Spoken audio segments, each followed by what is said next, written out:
did you have to learn like both measurement systems because like that's the way the world works, or did you have to Most learn of it them are later on in life? pretty similar. Australia is like if you took England and put it in the sun for like 200 years. So a lot of the stuff Yeah. is like pretty English. But in Yeah. England they use miles, in Australia they use kilometers. It's kind of Mhm. mainly the only difference. So Okay. and to be fair, I've done no adaptation of my own values in those senses at all. I use like Yeah. Celsius, I use meters and kilometers. Like Hell yeah. they can hold all that, bro. Yeah. It also just makes more sense. Like I feel like Fahrenheit, you get more specific, I guess, but like Celsius, it's not as dramatic. Like it makes so much more sense. True. 0 is freezing, 100 is boiling.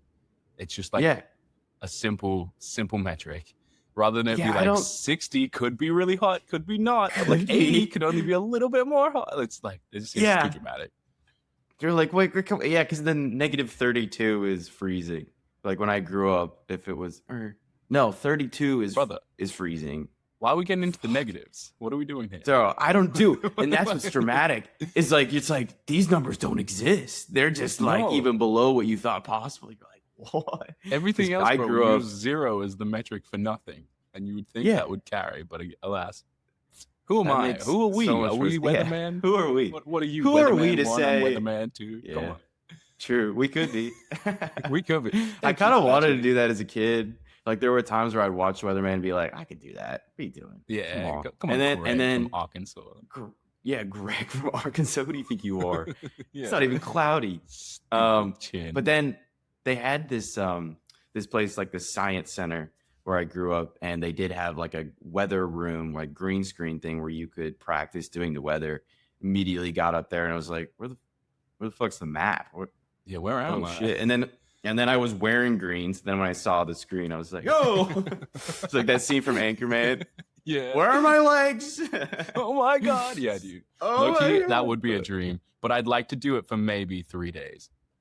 And then I think on the 4th day, I want to sleep in. I don't want to be responsible for someone's like perception of the weather for the day. Like, true. I'll be up there, be like, guys, I didn't sleep well. Just look outside. I don't know. You got windows. I'm sure. Look outside. Yeah, go step in some grass and feel it. Yeah, I do. They do have to get up early. They have to get up early and then be wrong most of the time. Like they have to like step outside and be like, oh, okay, well, we thought we. Never mind. Sorry, guys. Also, it's 4 a.m, and they're just pissed off. I gave it a go. Some dude in the Bureau of Meteorology gave me the paperwork. I said to you guys, that's what the paperwork says, and you guys go live your lives. I don't know. I'm doing my best here. And then what do you do the rest of the day as a weatherman? Do you just kind of wait for the weather to do something else and then prep? Like as an actor, out on your balcony and you watch it. And you pray that it doesn't prove you wrong, prove you to be a liar. Like, oh, yeah. How embarrassing it is you just turn your phone on Do Not Disturb. It starts to rain. He says it's going to be sunny. You're like, yeah. I know those calls are about to come in. Shit. Well, I love how the weatherman just has a disdain for the weather because it's always just making him a liar. Yeah, because like you would probably kind of get pissed off at the world if you were just always accidentally wrong because you're just literally the messenger. Just trying to give the message and everyone's hating on you, but also it'd be a good there's movie, people Loki. That would be like the weather, like it'd probably be like a grumpy Tom Hanks. Yeah, exactly. Call it like Shoot the Messenger or something. Like yeah, and it's all about the weatherman just having like this is terrible at his job, and then like everyone hates him in his life. It could probably be like Nick Cage who has like a crash out, like the thunder is here. I mean, everyone's like, do we cut the cameras or do we keep going? No, this is gold. Keep going. Wait, we can do this. We just get some weird ex-Hollywood producer to produce the news. So he wants all the drama. Yeah. They're trying to go viral with everything. Maybe sometimes they give Nick Cage the wrong info just to make him crash out. Yeah, some nefarious producers. He's like sadistic and loves seeing someone just have a terrible day and a terrible life. So he makes him a weatherman. It's got legs, man. It's like a searing indictment of the 24-hour news cycle, you know? Yeah, dude. It could be like The Pit, but it's with the news, but it's just the weather. So every hour, that's how we pitch it. It's like 2 a.m. We're like, oh, the sun's gonna come up. We need weather stat. Come on, and stat. Dude, this could be really good. Cloudy. How much rain? 80% chance. 80% chance of rain. Wait, that's too much. 60. Deal. Take it. I need a rain gauge. Flying in a rain gauge. The guy outside his hand out. Not yet. Not feeling anything. It's just a light drizzle. No. Okay. Light drizzle. Drizzle. Honestly, yeah, this has legs. This has legs. Make a good vertical. We'll get Kevin Hart in it, and then it'll just be terrible, and it'll be awesome. Yeah. It'll be like, yeah, it looks great. Let me not do that. Yeah, we'll Kevin Hart it, and we'll sell tickets, but it will destroy the movie. Exactly. Or we'll do Jared Leto, because like everything he's in, it all just fucking falls apart. He'll go full method on it too for no reason. He'll go full method, and it won't pay off. Like, no, it'll be like full meth. God, full meth. Or let's sending just bring condoms back... full of rainwater to his co-stars. You're like, at least it's not a dead rat. It's like, well, right. Dude. Oh shit! Tomorrow the clouds be heavy. They're gonna be heavy. I think let's just bring back Will Ferrell and just have him do it. Like, let's just have the Anchorman crew do it. Just do a dramatic version of Anchorman. I don't know. Meteorology. We gotta write this. Sounds like a really meteorology. Yeah, shit. Exactly. I just he can kind of control the weather, but he just like sometimes gets the weather accurate. That's his superpower. Yeah, it's not all the Honestly, time. That could be kind of funny. It's like, just like this guy that's like, it's like, because it's Storm from X-Men that she can like change whatever, and she's like, everyone's like, and then we got that guy shows up and he's like, I might make it rain, maybe, and it just starts hailing and crushes cars. It's like, he's like, shit, god damn. Well, you can only ask so much in life, I guess. Yeah. What's a superpower that you personally would not want to have, like, at all? Oh, dude, that's a good shout. You know the girl in X-Men that like kills everyone she touches? That shit sucks. Like sometimes you just want to hug. So bad. You're like killing everybody. Yeah. It's like, way to make you feel lonelier in the world. Yeah, there's literally no like job you could do where that wouldn't probably come into play. Like, you would kind of have to be a supervillain. Right? And fair dues. Look, if you've got that one, be evil. I can't hold that against you. I'm not going to sit here and be all on my moral high horse. Go and fuck people up, I guess. No, yeah. She just, I don't remember what her name is, but I don't know how she wouldn't be a villain. She'd just be just sad all the time. That would really suck. Yeah. I think anything that like is more of a curse than a power, I would be so bummed out if I was just like, damn. Yeah, or even all like the powers invisibility stuff where like you still wear your clothing. And so like you to be invisible, you have to get naked. That just creates like a whole bunch of issues, man. So many situations. Like sneaking in places just butt ass naked. And like even if you're a hero, I don't know if that takes some of the gloss off things. Like, you saved the bag, your dick was flinging around. But your dick was flinging around, and like somebody accidentally hit it as you were walking by, and like, now you're throwing up. And it's like just the throw just vomit coming out of nowhere. Yeah, exactly. Yeah. You're like, is the universe broke? No, that's just David running around, and he's trying. Someone just sacked out David by accident. What was that? Like people are like, I wish I could go invisible so I can sneak into like, I don't know, the biggest like prize boxing fight of the generation or whatever. But you're sneaking in naked, man. You're in those luxury boxes taking a prawn, but like full dick out, full like cheeks to the wind. And like you're probably cold all the time too. So like you're like, there's no way that like if you're in New York saving people, at a certain point you can't do your job. Like you just have to kind of wait till the summer months. You're like, sorry, I'm on break.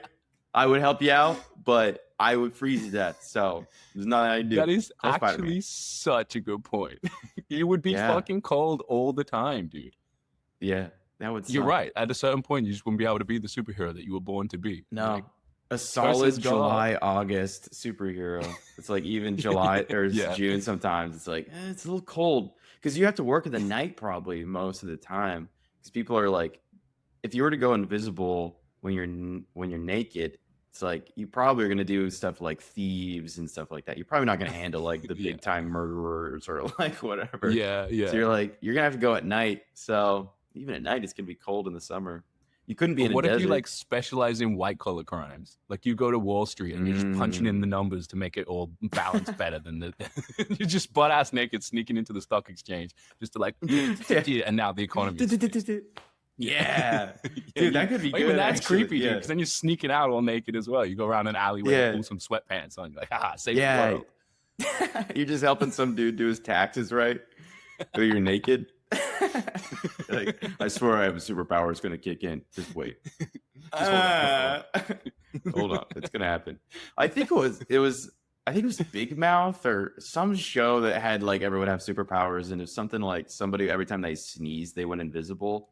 And then when they sneezed, they went back. So like, yeah, imagine that's the other tricky part is like, what if you weren't in control of that? You're just butt naked showing up places completely against anyone's will or want. Yeah. Well, I started working on this like superhero thing I'm excited about. And one of the characters deals with the fact that he can phase through walls, which normally would be really cool. But his thing is that he can't control it. And so occasionally he'll just start to slip through the floor, fall through the wall. Oh, that's so cool. And then he also can't control when he goes back. So he lost his arm like through the wall. So like it phased and he just doesn't have an arm anymore. So now he's constantly scared about when he's going to phase through stuff. And so he's just like actively horrified of his powers, even though everyone's like, that's so cool that you can do that. And he's like, yeah, for sure. It's cool. And then just leans on a wall, like has him missing, and then it's gone. And it's just like my arm's gone. So he's like right now, I just have his arm gone, but I imagine like he would have like a few fingers gone too, maybe a foot. Yeah, it's just like he doesn't know. I just think so many times crazy. Yeah, like so many powers you think through could be so cool, but then in reality, you're like, this is more of a burden than anything. But that makes me think of in like the Harry Potter universe when they go through platform 9 3/4, like I've always wanted to know what happens if you stop. Like what happens if you just stop in the middle and you're checking out? Like what's behind the first layer of bricks? Where are we? I know. I wonder how many like little stupid ass curious wizard Teigs are in that little gap. Stupid kids that just like didn't hear about the cat being killed by curiosity, I guess. Yeah, when they stopped. They're just in there. It's probably some like Horton Hears a Who shit where there's like little worlds somehow within brick walls and stuff. And then they're going to do like a mini series in 20 years where it's like, this random wall that somebody phased through is actually a world in it. We're going to do a 12-part mini series about Loki. HBO's probably signed that shit off already. Yeah, true. They're thinking action figures already too. Yeah, true. Brick Guy. Which I don't know if that's going to fly. Brother, I want to be Brick Guy. Brick Guy is what happens when the invisible dude becomes visible in a scene he should have stayed invisible in. And they're like, oh my God. And he's there. Come on, dude. And they're like, oh God. Sorry, I'm Brick. I'm bricked up. Gonna cut to the title sequence. Brick Guy. Well, Teague, thank you so much, dude, for joining me today. Not by coincidence. It's good to see you. Right back at you. Yeah, we were talking a little bit. It was 2 years ago ish that we met. Yeah, that's crazy. It must be 2 be. years. It's been a while, and a lot has happened, and simultaneously not much has happened, which is kind of the way of life, I guess. Yeah, I know. It's like weirdly so much is going on all the time, but then like my apartment still kind of looks the same. It's like, but like the world just feels so much different. You know what I mean? Yeah. Because we did a vertical. After my divorce, I entered my cougar era. Which, by the way, how do we get to like cougar being the cat that like for like hot ladies? You know what I mean? That's to me that feels like an American thing. I've never seen a cougar. Sure. I don't know what a cougar is in the real world. I feel like someone was just like, I'm gonna let you have that. Or it's like, yeah. I literally just handed that. Well, like maybe it's one of those dudes who just like has a weird obsession with animals in like a sexual way, and so they just laid that shit on it. They're like, what's a pretty looking cat? A cougar. Yeah, cougar. Okay, all right, all right, man. You're trying to pathologize the guy. Yeah, you're trying to work it out. Who knows? I'll have to look into that, or I won't, because I'll probably find some weird shit. But no, yeah, we did that. And careful where you Google that. Yeah, dude. The Google's gonna be like, "Are we sure we're gonna go down this rabbit hole? Because you're gonna find some Alex, hold on."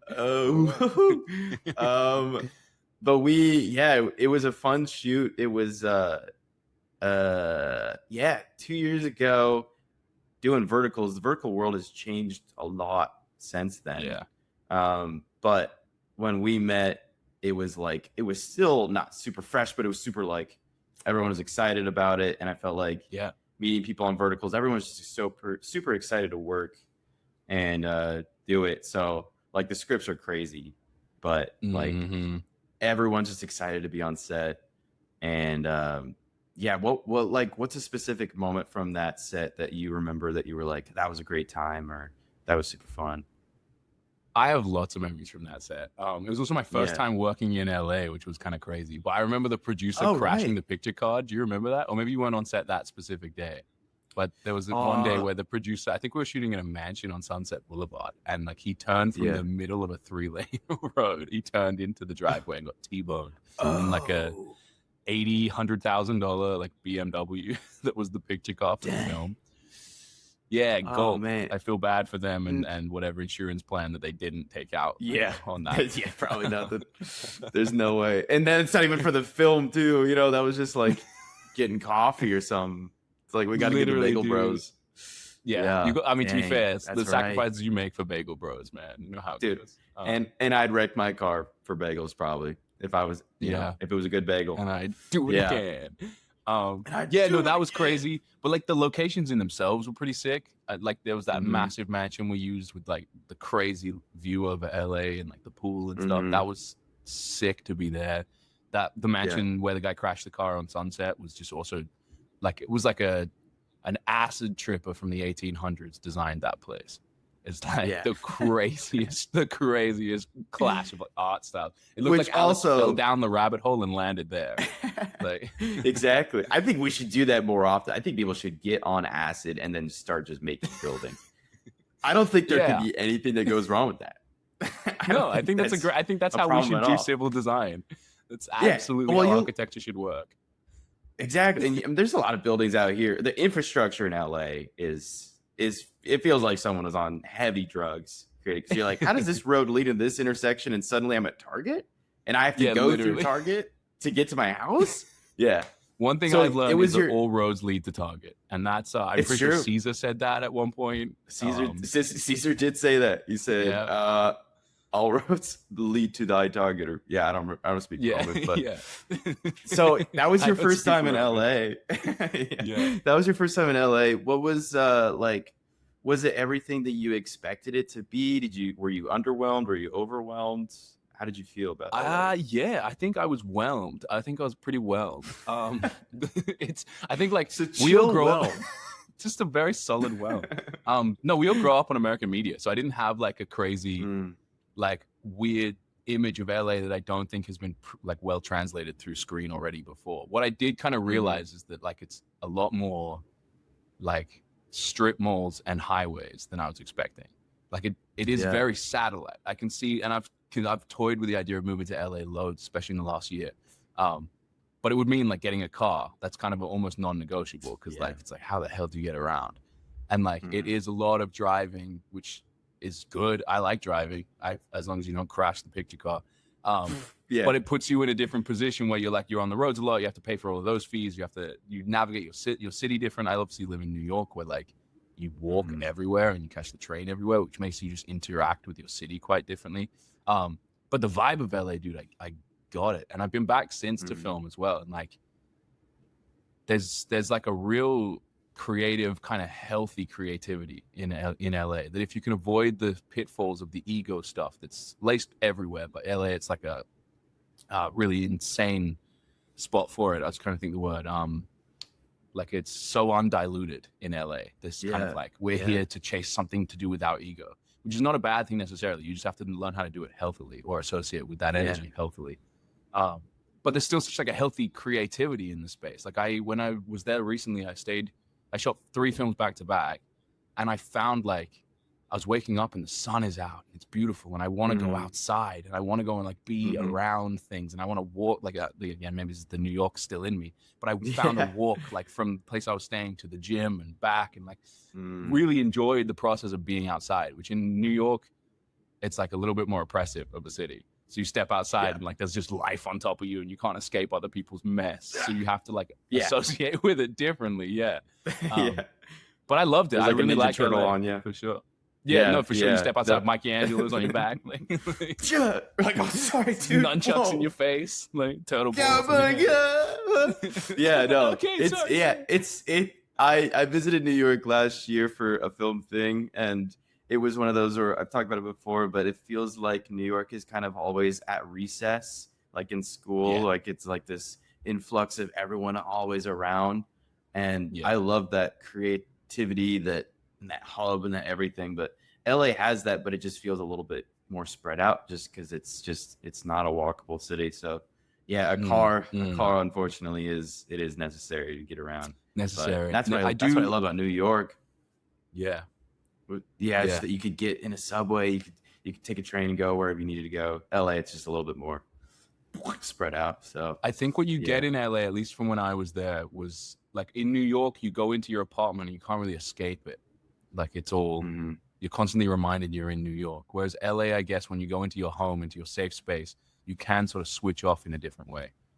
It feels more like it feels more familiar to like the way I grew up in Australia as well, where it's like you have your own house, it's your own sort of environment, and then you leave that environment to go to the mutual spaces, and that's where the culture is defined. Whereas New York's like it just like seeps through all the bricks because it's like how the apartment building works and how your apartments interact with the other apartments in the building. Like it's all so on top of each other that you can't really escape it in your safe spaces. So I really enjoyed that element of LA, waking up and being like, okay, I'm ready to now enter into this space, into this city. It's kind of cool. I like that a lot. It's sort of like in a zombie game where you have your safe zone. And you're like, all right, this is my safe zone. I'm about to step into the craziest place ever. But thankfully, I have this spot. Yeah. So you've lived in so many different places. You've lived in New York, UK, Australia. Anywhere else have you lived? Or is it just long term? No. I mean, I've traveled a lot. Okay. But mainly I've bounced between those three. Yeah. Okay. If you had to, which place would you stay forever? Which place would you visit? And then which place would you never go back? Like if you were like, you can't ever go back. You know what I mean? So yeah, this is crazy question. In terms of those three or everywhere I've been? In those three, yeah. Yeah, cool. Places you've lived, yeah. If like governments and visas and stuff didn't exist, I could see myself living in New York for the rest of my life. I love this place. I really love this place. And visiting London. See, the only thing holding back with my thoughts about Australia is my family are there. I love Australia. Australia is a beautiful place. Yeah. But Australia is kind of like it's got its like all of its great elements, but you can kind of get the Australian way of life in America. In certain parts of America are quite like Australia, just in terms of like how the architecture is built out or how like life feels. A lot of what people consider like middle America, take away all the political values, take away all like the national identity stuff. If you look at just like what life is like in like Ohio or middle America, that's quite similar to what life is like in most of Australia. So I can kind of like, I don't ever want to live in a world where I don't get to go back to Australia at some point because I love it so much. But if I had to choose, I feel culturally closer to the heartbeat that is present in New York and London than I do the experience of living in Australia. If that makes any sense. Yeah. Dang. No, that makes a lot of sense. Yeah. I mean, hopefully your family would travel to see and be like, hey, we'll come visit you in New York if you couldn't go back. But yeah, that's good. What was it about New York, like besides a lot of the stuff you talked about, like that would keep you there, that would like magnetize you to that spot? What is it about that you would spend the rest of your life there? You feel at the heart of something. Like you feel at the pulse. You're right here. in the midst of human beings at like the peak of, at least in the Western hemisphere, in the Western cultural hemisphere, the peak of what it is to realize ourselves right now is like, that's what New York and London feel like, New York specifically. And maybe that's also just the coding that comes with growing up on US media and seeing New York in everything. But this city, like, it really does feel like the center of the world. And it's so special. It's so special to live somewhere that sort of lives and breathes the culture that I feel like I'm from, which is really cool. Yeah, that's cool. Because I remember walking around and just like everywhere you look, there's a story, whether it's somebody's like story of being there forever, or it's somebody starting new. You can just see it everywhere. Even in like the small pamphlets that are scattered around, you can see somebody being like, come check this show out I'm doing, or come do this. And then you see somebody walking by with kids and you're like, wow, you have kids here? That's crazy. Or like, you know, there's so many stories going on in New York, which is so cool and so inspiring. So, and it is like such a heart. Bored. No, turn on the Citizen app and you're like, holy yeah. That's a whole nother kind. You see how many offenders are in your area. Yeah, you're like, oh, sick. Steve? What? But no, it's true. It's like, he gave me a bagel. I had the Citizen app here for a while, but I was like, I couldn't do it anymore because they'd be like 50 feet away from you is a mugging. And I was like, I wish I didn't know that. Now I'm looking around. I just had to turn it off and just kind of free ball it and just be like, if I get murked, I get murked, but it's fine. If I go out, I go out. Listen, the real Citizen app is in your eyes, baby. If you can walk out and just keep the Citizen app on in your eyes, you'll see it. Yeah. You want to see the crime? Caveman brain. Caveman. You just is the lizard gonna kill me? That's where I'm at all the time. We're going back to verticals. You've been doing them for a long time now. How many do you think you've done now? Do you have like a total? Somewhere between like 20 and 25. Dying. Nice. Yeah. Okay. So you have a ton of experience in it. You've had a lot of stories. What is a vertical type that you wish that they would do that's completely like maybe out of the box, or just a category of film that you would love to be part of? See, I think we're at a weird point with verticals where I think the old system was built on shock and was built on like algorithmic support and using the data sets from previous productions to sort of feed into script writing that therefore keeps viewer retention. That was really to build a financial base. It makes sense that they've done that. I don't disrespect that at all. This is business. They've tried to like build out something that's repeatable and producible, like a candy bar that they can do over and over again and get viewers to get addicted to the ingredients in that candy bar and then keep producing on a big scale. That's brought in market value. I think the next round is more character development stuff.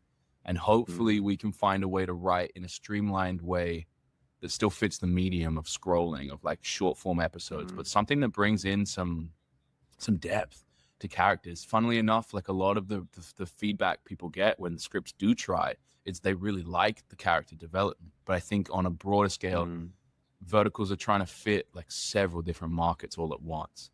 So like you're trying to fit the telenovela market, you're trying to fit like the mobile adept, like East Asian market, and then you're also trying to fit like the soap opera-ish market here in America and the West in general. And I think they've sort of foregone character development in their story process in order to fit these markets. And the things that fit those markets, like I said before, are these ingredients that are the most saturated. So I'm hoping that as we develop a little further and the scene changes like it is so rapidly doing, I'm hoping that can diversify how we approach the storytelling. And then from my view of things, I really want to see more character development. I love like interpersonal experiences. I love seeing runs of dialogue that are more interesting because of what's being said and expressed than used to just cannon towards a climax. So hopefully we'll get there. I mean, maybe it's a bit of a vague response because I could have just said vampires on motorbikes. But and hey, come on, where are now those? We put it out there. Well, come on, yeah, werewolves on ATVs. They're just racing each other. Holy motorbikes shit, versus ATVs. This is so good. But no, I feel like we're at a point where we can take a few more risks, hopefully, and start developing a bit more culture in the space. That's not just sort of ingredient and data based, but it's about trying to tell stories more. And I believe personally that that's the way that we will expand the viewer base, because I think people want stories. And again, you build out your market capital, you build your baseline on what works and is repeatable, and then from there you innovate or it dies. And I've kind of been in that place for a while with the big AI shift that's happening now. It's more needed than ever. We need to expand out. Like the old system has led us directly to a place whereby the traditional platforms are pulling out of that structure in order to replace it with AI.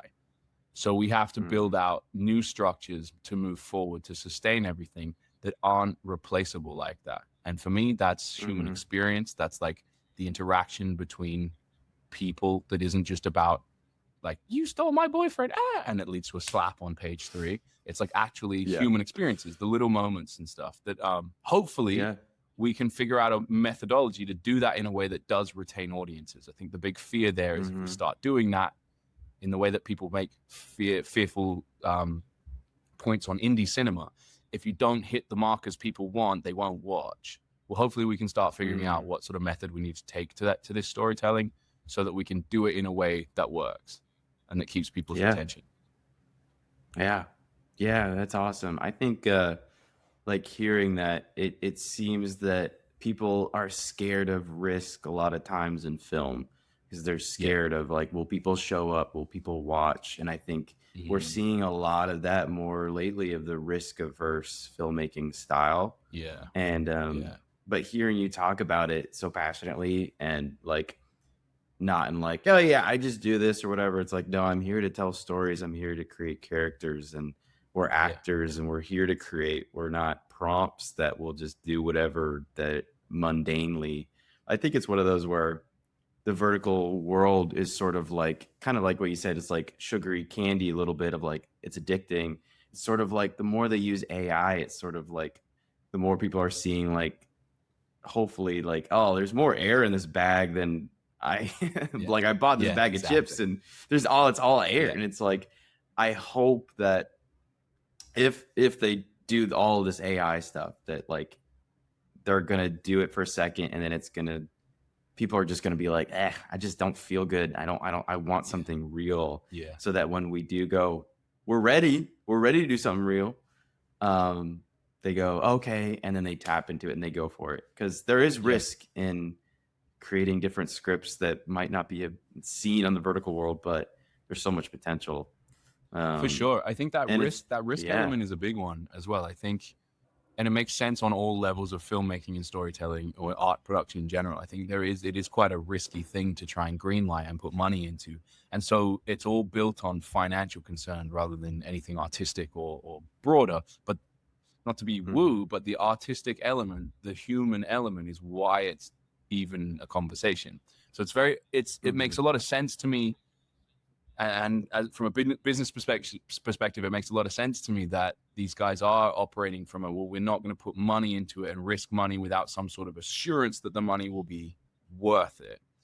But within saying that, you can only do that to a certain point until it starts eating itself. You then have to find the next step to something new, which takes a risk. It takes something dangerous. And what we've seen throughout art in the human experience of the world, throughout artistic movements forever, have been these periods of great risk taking that leads to a brand new renaissance, a new birth, if you will, of something new. Whether that's like the Impressionists, who were laughed out of the artistic space for using like purple to show how light might change in a shadow, and now grass, which is meant to be green, is now purple, right? From something like that, which literally got them laughed out of the artistic space entirely, to like, you look in our medium, you look at like Taxi Driver. And Taxi Driver couldn't exist without, for instance, the public opinion of the Vietnam War changing. And then all of a sudden America decided trying to figure out, are we the good guys still? And it created this potential for an anti-hero, which has now completely defined how we make stories now. All heroes have this new 70s was a while ago, but this new depth to them, because we as the audience now want to reckon with whether or not we're the good guy. We don't just need our characters to be Superman, which I think was sort of how previous filmmaking operated for a long time. So it's interesting. We'll just see, and hopefully there's some people with money who are willing to take risks, and then some artists who are ready to make the risk worth it. Yeah, no, that's I hope that, because I saw a thing. You said Renaissance, and I saw a thing talking about that. When the printing press came out, this is not like word for word exactly, but when the printing press came out, basically it gave everyone access to write and create, right?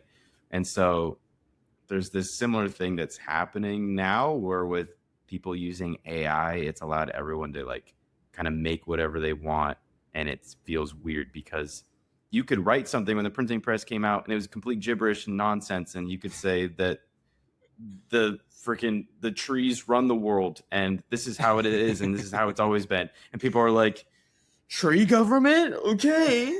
and then you could, but it over time people were like, okay, well that's just not scientifically true, that's not accurate, this is how the way the world works, blah blah blah. And it got to a point where yes, everyone could write anything they wanted, but people still gravitated towards truth and the writings that were being done that I don't know, were done by creatives and artists and all kinds of scientists that were really trying to create something meaningful. I think the same thing will hopefully happen with this new AI schlop thing we're dealing with. Of like, yes, everyone can create whatever and take people's jobs from it and create all kinds of weird, chaotic, grossness stuff. But eventually people are going to go to, okay, where can I go back to the real artistry, the real acting, the real filmmaking? Because that's what people gravitate towards, I think, is truth. For sure. And I think that's the oldest element. We've been telling stories since it was like caveman shit, like literally. Like my brother was taken away in the night by something fucking with teeth, and I didn't see it, but what the fuck happened? And grandma needs to tell a story that like keeps us all fed at night enough to sleep through the night. Do you know what I mean? Like it's like that. That's the core of it, and not to get so like woo about it or so esoteric about it, but I think that's what we keep returning to, whether or not we know we do. So we can. I think Christopher Nolan is an interesting guy who like wants to do everything practical. I got a lot of respect for Christopher Nolan. But I think what he's still harking to from a place of great filmmaking privilege, he can do all of the CGI. He's given basically a blank check to do what he wants. But I think what he's harking back to is, I actually want the process to be hard, and because in that process there is a human element you can't get around with CGI, because part of the process is of the human telling the story is the story as well. I think that we're seeing that on all these different levels. My housemate recently went through a process of buying Blu-rays and getting a Blu-ray player because he wants to have control over his viewing experience in a new way. You know what I mean? I think we're sort of, you're right, getting back to that point of like, what was important about this to us? What is it that I actually am looking for when I sit down to watch something? Because it kind of feels the convenience narrative that we've been on, and that technologically has been sort of the driving force behind so much of what our modern culture is aiming at, or is at least being told to aim at. It does kind of take away part of the process of like picking out a movie and going, well, should we watch this one? Handing around cases, being like, oh, read the blurb. What a crazy photo on the back. But all of these are part of like building an experience that you can then creates so much more than I think we've given it credit. It's not just having access anymore.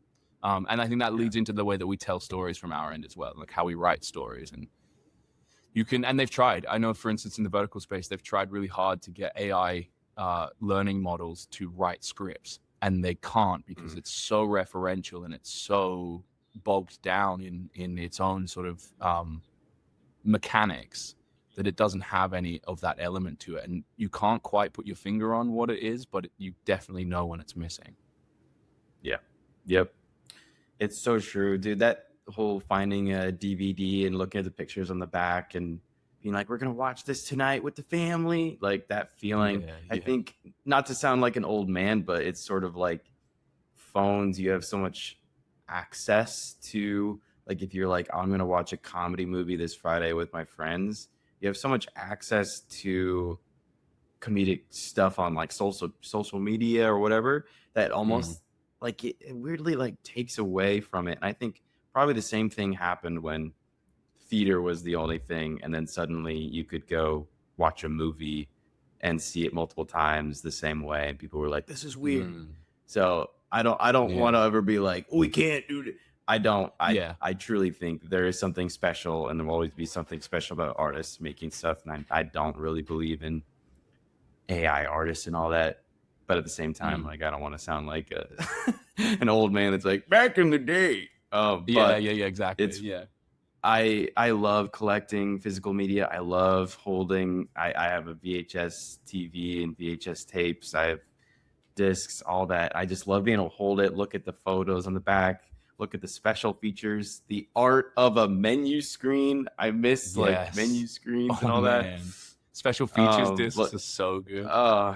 Like the blooper reels you get to see, and now you go like on your phone, and the blooper reel from some random movie you saw in 2007 is just right there, and you're like, oh, cool. And you scroll away from it, and there's, I don't know, I miss the excitement of like opening the case and with your family and all that. I think people will be hungry for that forever. And even if there's a new wave of people that aren't interested in that, I'm okay with not being part of that wave. I think I'm all right with just kind of being cool with where I'm me at. too, man. And like, again, I don't think you have to be a Luddite, like you're saying. I don't think you have to be like anti-technology to want to assess what the important element of an experience and a viewing experience is. And I think that's what we're going through, all of us now culturally, as we have better access and technology is getting faster and stronger. What is it we're actually trying to get towards? You know? Yeah. Because I think, there's nothing wrong with a picnic. You can go get fast food, but there's nothing wrong with sitting down like having a picnic. Like that will never go away. The enjoyment of going and sitting down in a grassy field with a blanket, having snacks. You know, when you go to like get McDonald's or Wendy's and you take it home and you put it on a plate. You ever done that? Like there's something about that that's like, I kind of rate it. There's something about it where it's like, like I'm still having a dining experience. I'm eating the food that's good, but like I'm still going through the process of experiencing it. Like, I'm eating fucking McDonald's French fries, dipping them in a pool of ketchup on a plate. Like, come on, what are we doing on a plate? But it's like I'm something about it. Napkin. Exactly. Like Richie Rich. This is just Richie or Donald Trump. True. No, but again, it speaks to that. Like, there's a process there. Do it and send me photos. Here's my little McChicken. Oh, okay, dude. On your little plate. But I think we'll always persevere and always push. I have a friend that was talking to me about that the other day. He was just pretty disheartened about all the AI stuff coming to the vertical world, and I think people will always find a way to show real art. And despite the wallet being like the big thing that talks to producers, I think we'll always find a way to persevere and get our truths out. So I agree. And they're saturating that market as well. They're like flooding the market with AI verticals, which will fit the market that wants to watch them. They won't have a problem. I see, for instance, a lot of people in South America and East Asia will watch, and that's fine. What they've done for us, at least in the Western and in the sort of Western filmmaking world as we know it, they've opened a door that now we have to make sure that we keep open. And that's about this next wave of identifying how these verticals need to be told now in a way that's not going to be just sold out, doing our own thing, establishing our own culture here in the space, and hoping that we can broaden the audience base for it. That's what will keep it alive. Yeah. It's good shit, man. Look at us. It's good shit, man. We're going to save it, dude. We're going to save the universe. God damn it. Artist truth. Yeah. Okay. Let's move into some more cocaine related questions. No, we'll do some more open-ended questions. Now these are big, so it's okay if you don't have the quite right answer. We're all trying to figure it out. But what is an answer that you're trying to find in your life right now? Maybe there's a question that you've been thinking through, but what's like an answer or a truth you're trying to find? And it could be anything. Could be like career, could be just life, could be grocery list. I don't know. I think like I come from like philosophically, I come from the background with like Vedic philosophy, which is like ancient Indian in a lot of sense, but I'm not Indian. My mom just lived there for a long time. And so I'm quite focused on the concept of dharma, the idea of like the residual effect of maybe potential previous existence, and how that ripples into this existence, and therefore my responsibility to reduce the ripple onto the next one. So if I had an answer right now or the answer that I'm kind of looking for, it'd be something along the lines of like, is the direction I'm going in helpful for the next version, helpful for the next guy, if you will? Yeah. Like I'm trying to like feel without going schizophrenic or crazy about it, and where you're like, a message is in everything, and oh my God, that leaf is speaking to me. I'm trying to be aware of the dialogue I have with God enough that like that I can receive sort of what I've been handed, and then hopefully negotiate it enough to hand less of a pile onto the next guy. And if I guess if I could have some reassurance, God, that I'm going in the right direction, that'd be nice. Yeah. That'd be cool. Come on. Yeah. Like a stop sign from, what was the Jim Carrey movie? Yeah, the like Evan Almighty, or no. Evan Almighty. I watched that back. Is it Evan Almighty? Yeah. Jeremy Almighty that's excellent. That's the third one. Yeah. Yeah, exactly. We'll get that. I watched that back recently. It's yeah. Was it it's good? better than I remember. He's so annoying, but in an okay way, because that's like what he does. I love him, but like he is like the king of being annoying. Yeah. But Morgan Freeman as well is so good in that movie. Some great lessons in that movie. But yeah, it's like a stop sign where he's like, "Give me a sign," and there's like literally a sign being turned around. Like, yeah, dude. But no, that philosophy I think is so great. Like, what can I do for myself today that will help in the next life? Also, what can I do for myself today that will help me tomorrow? I think that's such a good philosophy. Like always be helping your tomorrow self versus just like. Because, dude, so many times I'm like, I'll do it tomorrow. It's just like my mantra of the day, where I'm like, I'm just gonna do that tomorrow. It's fine. It's like whatever. But it's like then I get to tomorrow and I'm like, dude, why didn't you do that yesterday? Why didn't you get gas last night before you got to drive all day today? Just get it tomorrow. Like, it's like, what can you do for tomorrow's self? And I think even the next life. What do you think? Do you think like, is it what aspect of you potentially comes back? Do you think it's like a whole nother experience? Do you think it's like you come back as a chair? Like, dude, that would suck, by the way. I don't want to be sat on. I know that some people need that, but no, not me. There's a guy here in New York who wraps himself in a carpet and like lies across the sidewalk so people step on him. I don't want to be that guy. Wow. Dude. And is he on OnlyFans, or is it like what's that? Low-key, maybe. And if not, he should be. He's gotten like kind of famous recently, which is weird. A weird thing to be famous for. Wow. Yeah, I don't know. I feel like the general, like if everything is just vibration at its core, it's that ripple effect is what carries through. And it will form itself in whatever the next step is. I don't know. I feel like the ripple happens until it's placid, and when it's placid, I guess you reach a point of samsara. Oh, you reach the point of, I guess, nirvana, or the escape from samsara, the constant recycling of your spirit once the ripples settle to stillness again.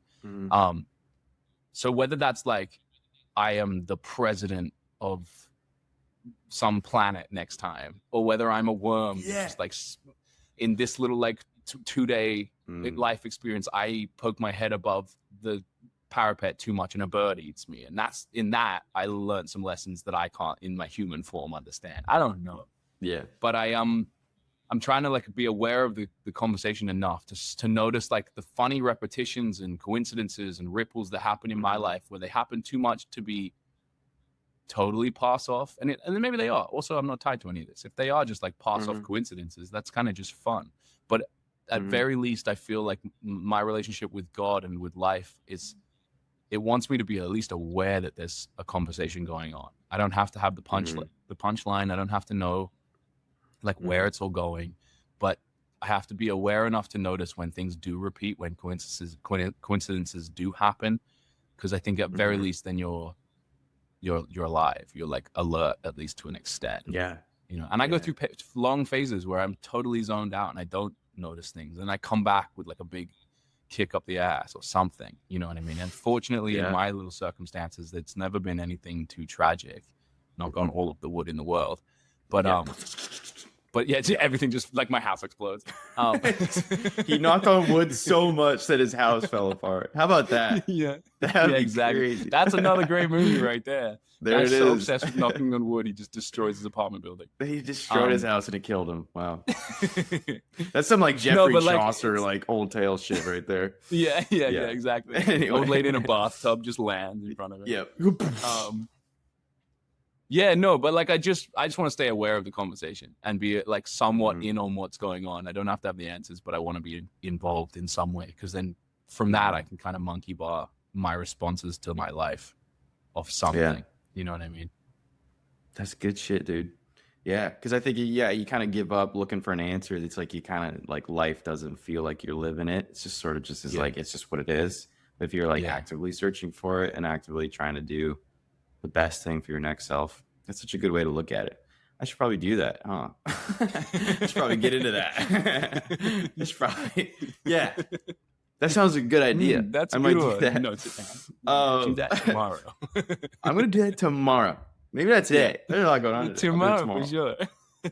I'll be 80 and be like, oh fuck. What was that thing that guy said? Yeah, I'll figure it out tomorrow. Yeah. As we're wrapping things up, this is also a large question, so it's okay if there's not a concrete answer, but how would you like to be remembered? Yeah, it's a massive question. No. I teeter-totter on this a lot, honestly, because I don't know. I often wrestle with like my ego side of things. Like I'm not necessarily a great egoic guy. I also think I'm quite like frightened of the ego in general. And times where I've tried to push against that and be more egoic because it's our line of work has hurt me internally in weird ways. Not like I'm all right, but I just mean like I've tried to do the whole like gym selfie thing. I've tried to do that, the whole like actor thing, and like it worked for me. It got me more work in that period, but it like kind of messed up my head a little bit because it's really just not authentic to who I am necessarily. So I teeter-totter on whether or not I even need to be remembered, whether like the point of it is it's just like you flash and you disappear. And like we remember like the dude who wrote in Sumerian tablet about the cup of tax or whatever. We remember that guy. We've got an image for that guy, but like because he left behind a thing. But there's so many people who were just as valid experiences of life that I think are like just as valid as mine that we will never have a grasp on because there wasn't the fucking tablet we found. So like, I think part of the beauty is that like whatever it is, it happened and it goes away again. There's a really good Shakespeare sonnet as well about this, that everything sort of grows to a point and then decays. And I think if I'm to be remembered by the people who knew me and know me, I just want to be remembered as someone who like aims for the growth energy in life. That didn't like we're all gonna decay. We like that decay is fucking coming, and it's part of the experience of being alive is that you die, but you don't have to bring it about too early. And I think people sometimes get a little stuck in the negative, the pessimistic side of experience, and maybe bring about decay too quickly, and that can be hard for people to associate with and hard for people to enter into with love. And I kind of want to be one of the people that aims more predominantly towards growth, towards that like blooming energy, because the decay is coming, brother. We're all like, in 20 years we're gonna do a recap on this call and you're like, Jesus, T, what happened, man? Bro, like, you ever heard of skincare? Holy shit. Yeah, no. Yes, so it's like true. It's coming. So I'd rather just like, if I was to die tomorrow, I want people at my funeral to be like, he tried to foster the beauty of life and like the growth. And he did that for as long as he could, you know? Yeah, that's beautiful. I think, like when you're talking, it kind of reminded me of like, there have been so many times where you're on the beach or just even in the city and you see like the sunset and you're like, wow, that is beautiful.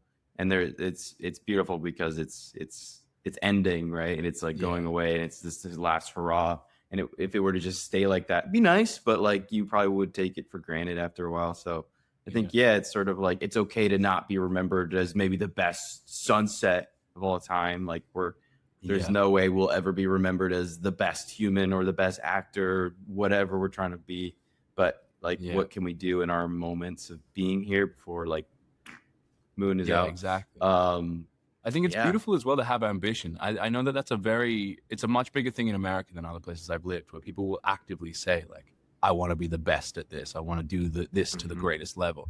And like, you see some amazing human efforts come out of that. And whether that's like manifestation or some of those more esoteric ideas, I don't know. I think people like Kobe, who was always like, I want to be the best. I want to do this. And that then gave him enough fuel to do all the training and those extra things that were needed. Or like someone like Cristiano Ronaldo, similar in the football world. I get that. I think that's really, really beautiful. I'm not sure that's my like plight. I don't think I sit here needing to be the best at anything. I just kind of want to be part of the conversation with my experience, you know, and I'm okay with that, I think.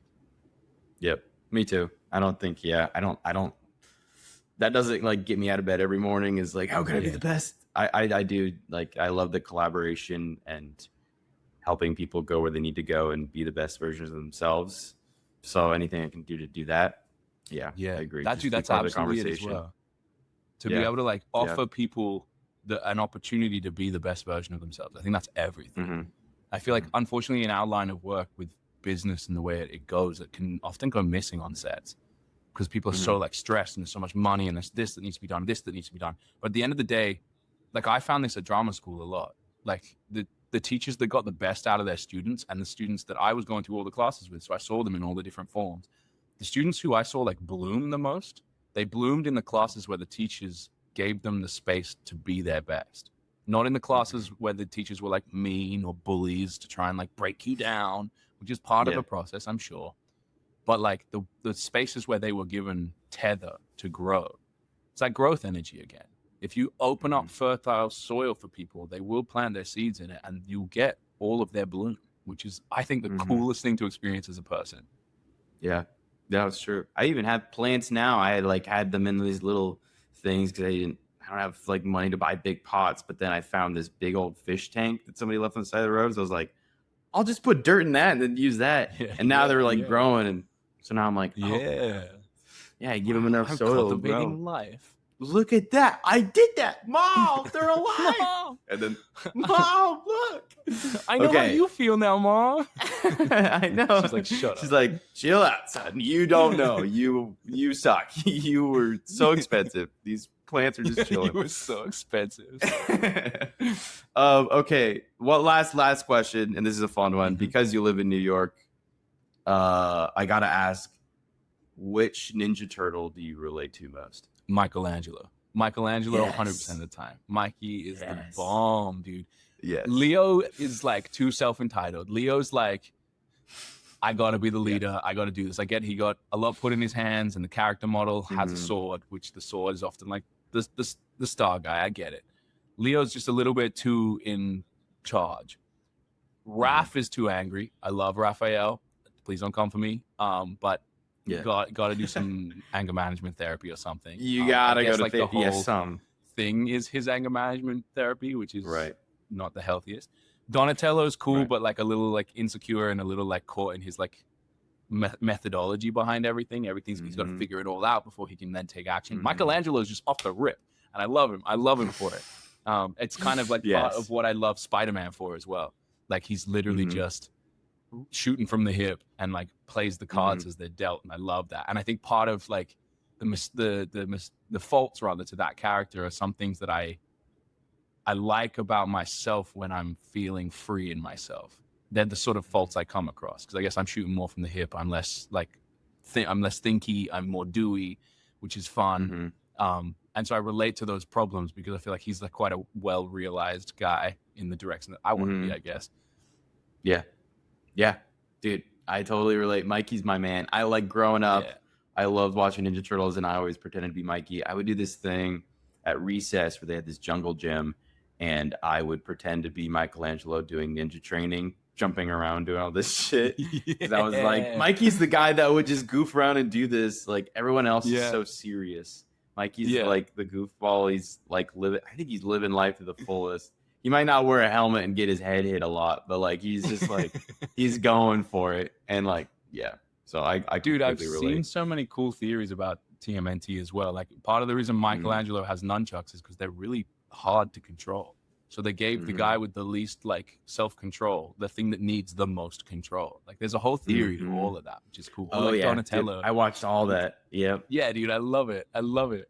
I'm still trying to remember if I can remember the theme song. It goes, 1, live by the rules of the martial arts. 2, never fight unless someone else starts. 3, always stick together no matter what. 4, if all else fails, then it's time to kick butt. Yeah, brother, that's the way to do it. That right there. Cowabunga, dude. Cowabunga, dude. Cowabunga. Dude, yeah. If you ever see one of the turtles walking around town, just let me know, because bro, 100. I'll FaceTime you. I'll let you know. Okay. If you get a random FaceTime from me, it's probably with Michelangelo. It's like I'll be in some important business meeting and be like, I'm so sorry, I need to take this. The Ninja Turtles are around, and they'll be like, yeah, understood.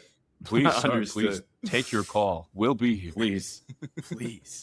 Well, dude, thank you so much for doing this. I'm so glad I met you 2 years ago, which is crazy. If I'm ever in New York, I'll let you know. We'll go. Absolutely, bro. And go get a bagel. Yeah, 100%. Both my couches pull out. You got a place to stay in New York anytime. Perfect. I'll probably just go hang out with the carpet guy. Yeah, I'll just go lay on the carpet. We'll go find him. What do you do? Yeah. This is it. Do you want to do an interview? Okay, man. He's like, no. I'm like, understood. Yeah, you're busy. Like, you're busy. Yeah, he's busy. There's a pair of stilettos coming down the sidewalk. He's ready for it. True. He's waiting for it.